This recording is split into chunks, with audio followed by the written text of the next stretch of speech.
the glycolysis highway and fatty acid oxidation to the central roundabout of the citric acid cycle, we've traveled a lot of biochemical road. So you might be asking, are we there yet?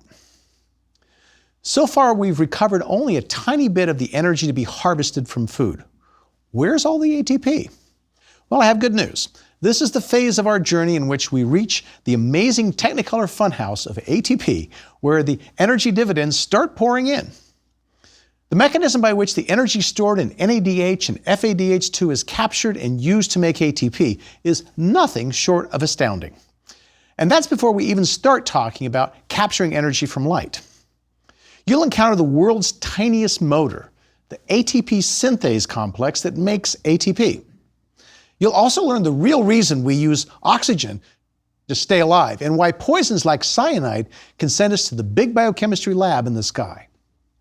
You'll see that energy harvest from food is surprisingly similar to energy harvest plants do from sunlight. To observe the last phase in energy harvesting, we must again peer into the mitochondria. The innermost liquid-filled region of mitochondria, the matrix, as you saw earlier, is where the reactions of the citric acid cycle and fatty acid oxidation pathways occur. To understand why mitochondria are the powerhouses of the cell, though, we need to insert ourselves into their membranes. The structure of mitochondria is key to energy generation. Mitochondria are bounded by two membranes, an innermost one which is mostly impermeable to ionic substances, such as protons, and it's this inner membrane that we're interested in here because it's the one that's the site of the final stages of energy capture. You've already seen how electrons lost in oxidative processes of glycolysis and the citric acid cycle are taken up by electron carriers. Well, get ready because the electrons are coming home to roost, and we're going to follow all that amazing egg laying that takes place. NADH and FADH2 are charged batteries from having accepted electrons and a proton or two from oxidation reactions in the pathways we've seen, citric acid cycle, glycolysis, and fatty acid oxidation. In the reactions we examine next, the high-energy electrons are stripped away from these molecules in mitochondria and pass through a series of increasingly electron-loving protein complexes called the electron transport chain, or ETC. A single cell has thousands of mitochondria, and there are thousands of ETCs embedded in the inner membrane of each of the thousands of mitochondria. That means that there are millions of ETCs per cell. Two important things are happening in the inner membrane. First, energy is released that is used to pump protons out of the mitochondrial matrix and create a proton gradient across the inner mitochondrial membrane. This part of the process is known as electron transport. Second, protons re-enter the mitochondrial matrix by passing through a protein machine called ATP synthase, which uses this energy to make ATP. This part is known as oxidative phosphorylation. Now, these two components to energy extraction, the ETC and the ATP synthase complex of oxidative phosphorylation, are completely interdependent. We say that they're tightly coupled. The mechanism is an ancient one, used by organisms as different as bacteria and humans, as well as by plants. For organisms like bacteria which don't have mitochondria, their ETCs are embedded in their cell membranes. Let's take a closer look at the movement of electrons through the ETC. They move in 4 complexes in a process managed by 2 small shuttle systems and 4 large protein bundles called complex 1 through 4. Through these carriers, electrons start a journey that ultimately brings them to their final destination, molecular oxygen. One way that electrons first arrive at the ETC is delivery by NADH. It donates its pair of electrons to the first of 4 membrane protein complexes in the ETC called complex 1. Movement of electrons from NADH through complex 1 releases energy. As electrons traverse through the complex, it uses the released energy to pump protons out of the matrix and into the intermembrane space between the inner and outer mitochondrial membranes. Pumping protons out of the matrix creates a difference in their concentration across the inner membrane, with more protons on the outside and fewer in the matrix. Because the protons are charged, there is also a charge difference on the two sides of the inner membrane. The combined effect of differences in charge and chemical concentration of protons across the membrane is referred to as an electrochemical gradient. After traveling through complex 1, electrons move to a small molecule called coenzyme Q. Where complex 1 was a humongous multi-protein complex, coenzyme Q is a tiny shuttle that acts as a courier, ferrying electrons from complex 1 to their next destination in the ETC. The Q part of its name is a ring structure of a molecule called a quinone. In fact, the alternate name for CoQ is ubiquinone.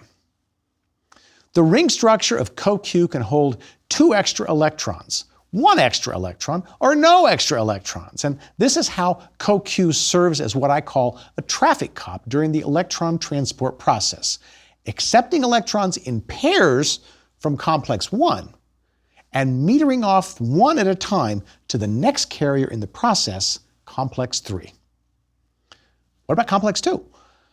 It's involved, just not as a go-between for complexes 1 and 3. Complex 2 is an alternate entry point for electrons. It accepts electrons from FADH2. In the lecture about the citric acid cycle, we saw an enzyme, succinate dehydrogenase, that produced FADH2 from oxidation of succinate. Well, that enzyme is actually complex 2. Embedded in the mitochondrial membrane, succinate dehydrogenase, also known as complex 2, adds electrons and protons to FAD to make FADH2, which then transfers electrons to CoQ. Thus, electrons from NADH and FADH2 are transferred via complex 1 and complex 2 respectively to CoQ. Mitochondrial inner membranes contain thousands of molecules of CoQ, so complex 1 and 2 are not handing off their electrons to the same CoQ. The CoQ molecules ferry the electrons, as I noted, to complex 3. When electrons arrive at complex 3, more proton pumping into the intermembrane space occurs, adding to that proton gradient that started with complex 1. Electrons from complex 3 are handed off to another courier molecule known as cytochrome C. Now, this is a fascinating electron carrier. It's a tiny protein that is genetically conserved across the entire evolutionary spectrum, from bacteria to human beings. Its small size and water solubility provide excellent mobility, which allows it to shuttle electrons between complexes 3 and 4. Cytochrome C has 3 major jobs. The job we're focused on here is its essential role in transporting electrons for cells. Cytochrome C transports electrons to the next complex known as complex 4 or cytochrome C oxidase. This is the last of the complexes for the electrons. Complex 4 hands the electrons over to their final acceptor, molecular oxygen, O2. 4 electrons eventually reach the oxygen molecule, and when combined with 4 protons, 2 molecules of water are created. And just as complexes 1 and 3 did, complex 4 pumps protons from the mitochondrial matrix into the intermembrane space. So we're finally done with the oxidative breakdown of food molecules. The electrons from energy-containing molecules were moved through electron carriers, ending with the delivery of the electrons to molecular oxygen and completion of the oxidative process. Unlike the oxidations involved in burning a log, where the energy is released in a burst of heat and light, metabolic oxidation occurs in many tiny steps to capture as much energy as possible. We saw oxidation, that is, loss of electrons by molecules, occurring repeatedly in glycolysis, in the citric acid cycle, and in fatty acid oxidation. The electrons from those reactions, having passed through many electron carriers, are finally transferred to oxygen along with a couple protons to make water.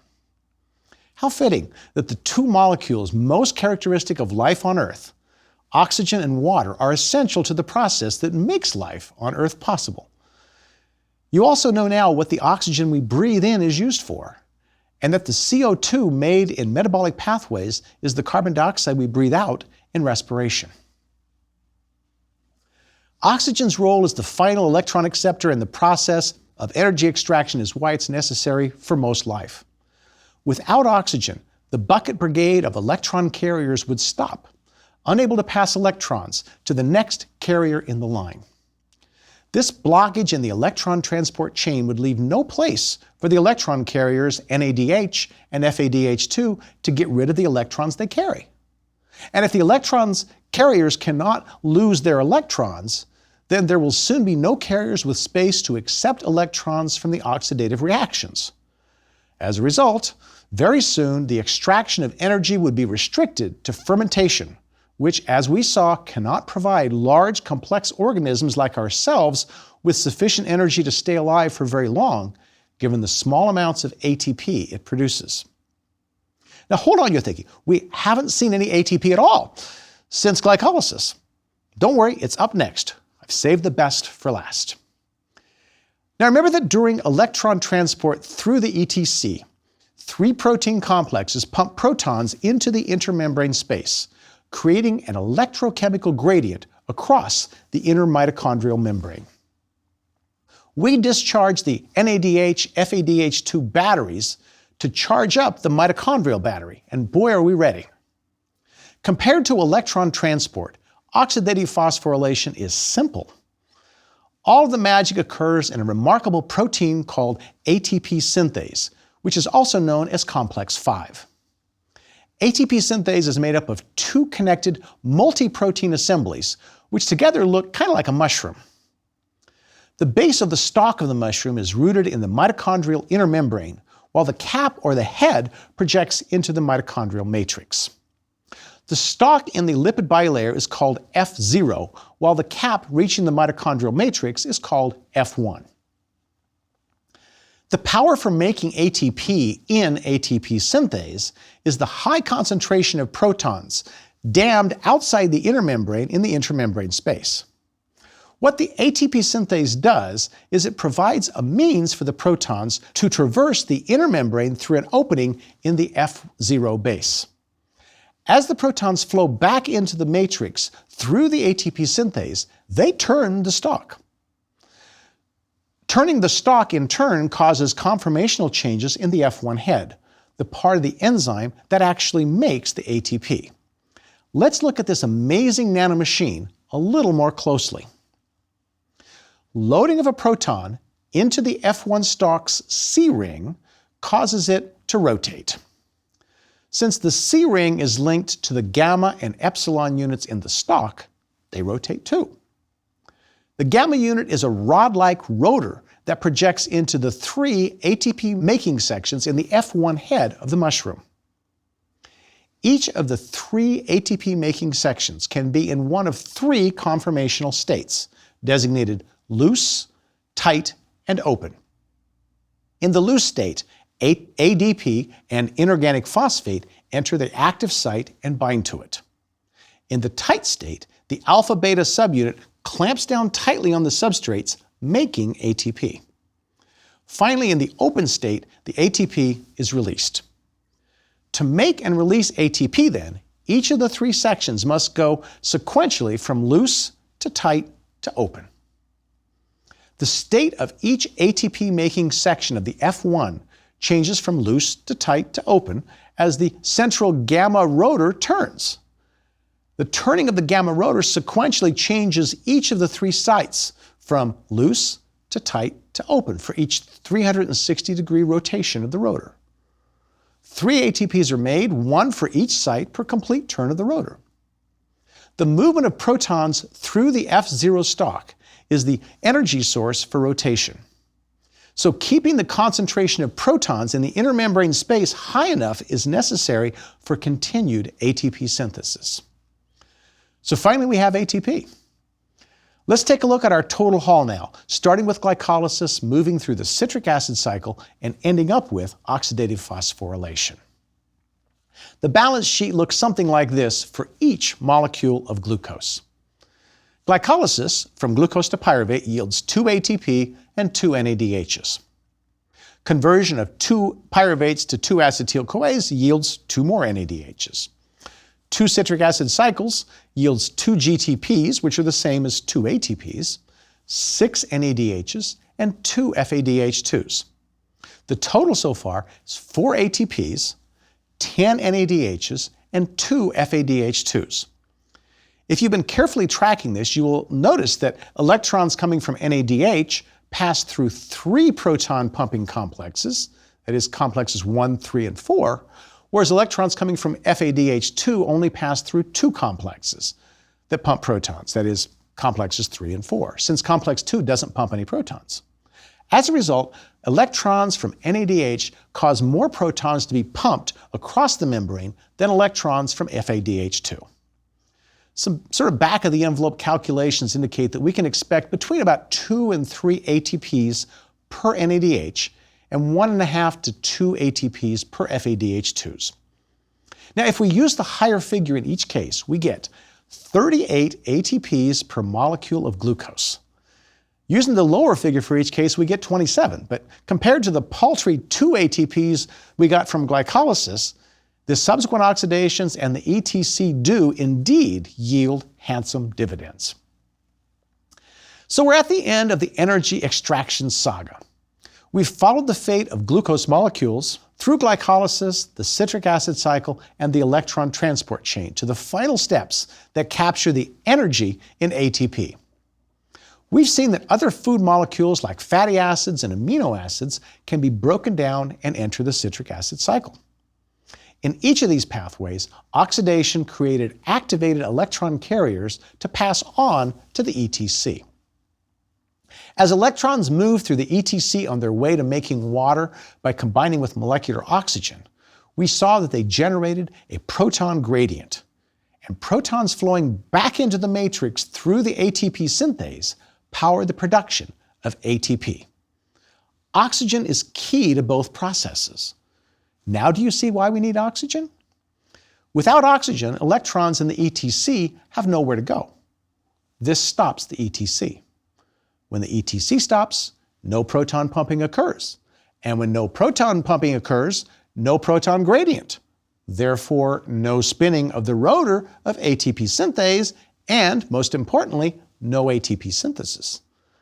It's not surprising then to learn that compounds that block electron transport are potent cellular poisons. Cyanide, for example, binds to complex 4 of the ETC and blocks the binding of oxygen. If complex 4 cannot hand off electrons to oxygen, the ETC backs up. You could have plenty of oxygen, but your cells would die of a sort of cellular asphyxiation. This, in fact, is why cyanide is so lethal. Tiny quantities of cyanide can kill a person in a matter of a few minutes, which is why Cold War-era spies were provided with cyanide capsules to use in the event that they were captured, a strategy common in classic spy movies. So while oxygen supports life by accepting electrons at the end of the ETC as part of the process of making the large amounts of ATP we need to stay alive. But as much as we need it, oxygen has a dark side as well. If all goes smoothly, 4 electrons from the ETC are accepted by each oxygen. Water is made and all is well. But sometimes, when electrons are passed to oxygen, it doesn't get reduced all the way to water, forming instead what is called a free radical. Though it might sound like some sort of runaway extremist, a free radical is simply an atom or molecule that has 1 or more unpaired electrons. Oxygen can form several different types of free radicals, depending on the number of electrons it has accepted. Molecular oxygen, O2, with 1 added electron is called a superoxide. If it has 2 unpaired electrons, it forms a peroxide. So what's the big fuss about an unpaired electron or 2, you might wonder? Well, the presence of unpaired electrons makes a molecule very chemically reactive, and high chemical reactivity can cause damage to vital cellular components like DNA, proteins, and membrane lipids. Superoxide, being a molecule of O2 with an extra electron, will react with almost anything it runs into. To guard against such damage, cells have an enzyme known as superoxide dismutase, or SOD, to render superoxide relatively harmless. Inactivation or malfunction of superoxide dismutase is known to be a cause of the condition that killed Stephen Hawking. It's known as amyotrophic lateral sclerosis, or Lou Gehrig's disease. Another backup system pressed into service when oxidative damage is severe involves cytochrome C, you might remember, in mitochondria. Cytochrome C is a small protein with three big jobs. One, it ferries electrons to complex 4 of the ETC in the inner membrane of the mitochondria, as we saw. But its other functions, which involve sensing reactive oxygen species and triggering cellular suicide, are arguably even more interesting. Cytochrome C is released from the inner membrane when there is oxidative damage by molecules like superoxide to cardiolipin, a component of the inner mitochondrial membrane.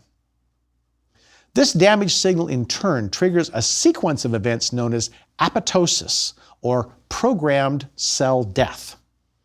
Cells that undergo apoptosis are basically committing suicide, killing themselves when they are damaged rather than endangering the organism as a whole. Oxygen, then, is both necessary for life and a threat to it. This is not quite as paradoxical as it might seem, and it leads us to the second part of our story. Early in the history of life, the atmosphere had very little oxygen in it.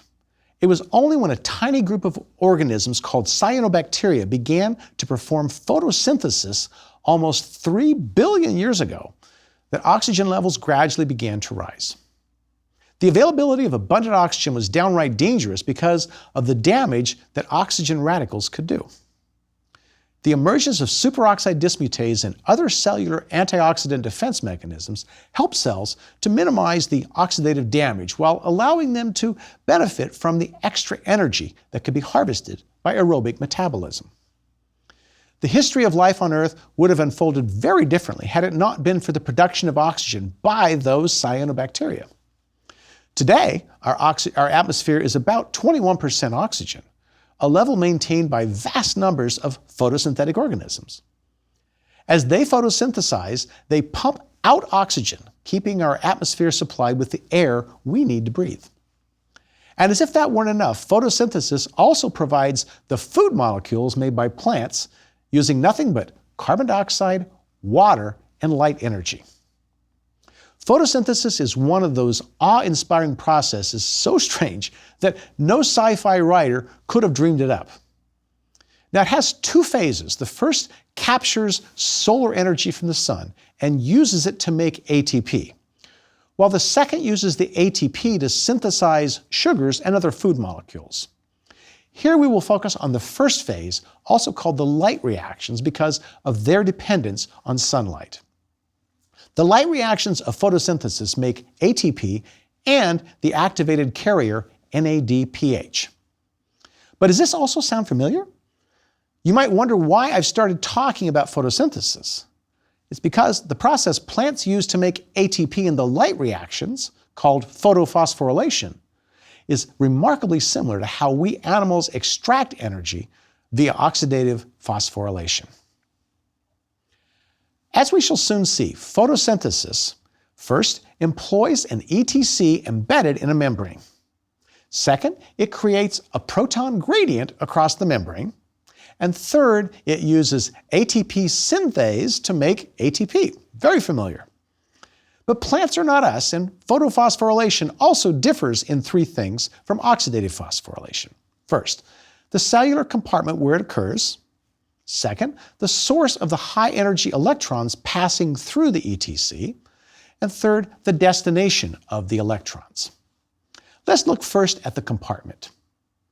In plant cells, photosynthesis is carried out in organelles called chloroplasts. Chloroplasts, which are similar to mitochondria, have two membranes that surround a fluid-filled inner space called the stroma. But this is not where the plant cells have their ETC and ATP synthases. Instead, chloroplasts also have an internal membrane system called thylakoids. And it is this innermost membrane system where the light-absorbing pigment chlorophyll is found. That's what gives plants their green color. The chlorophyll molecules, together with other light-absorbing pigments and associated proteins, form microscopic solar panels called photosystems. Within the thylakoid membranes is a space called the thylakoid space, or lumen.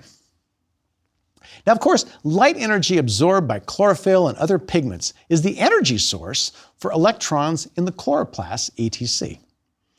This energy is funneled to a pair of chlorophyll molecules, imaginatively called the special pair. There, the energy excites or boosts an electron from chlorophyll to a higher energy state. This high-energy electron then gets passed to the electron transport system embedded in the thylakoid membrane.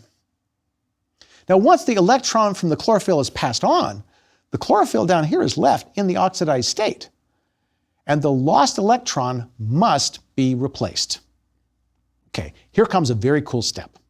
The replacement electron comes from a system called the oxygen evolving complex. And what it does is it strips electrons from water to replace the ones lost from chlorophyll. So if you're keeping track here, water is losing electrons, so it is getting oxidized. Yes, that's right. Plants are oxidizing water in photosynthesis. But in contrast to other oxidations that we've seen, this oxidation does not generate energy. It requires energy from the sun, right? Remember this the next time you read about a so-called miracle machine that gets energy from water. The important point they always omit is that it takes more energy than it generates. When water loses electrons, 4 protons are released together with molecular oxygen, O2. And this is how photosynthesis provides the world with oxygen. Meanwhile, the original electron passed to the ETC moves through a series of complexes that are similar to, but not identical to the ones we saw in mitochondria. As the electrons move from one complex to the next, the energy released is used to pump protons into the thylakoid lumen, creating a proton gradient. The electrons are eventually accepted by NADP+, forming NADPH. The protons flow back across the thylakoid membrane into the stroma through ATP synthase, making ATP. Looking back, we see that electron transport in the mitochondrion started with NADH, donating electrons that were ultimately accepted by oxygen to make water. In the chloroplast, electrons start ultimately from water, creating O2, and end up reducing NADP+ to make NADPH. In this respect, the light reactions of photosynthesis look much like the reversal of the mitochondrial process, and it's made possible thanks to energy from a photon of light.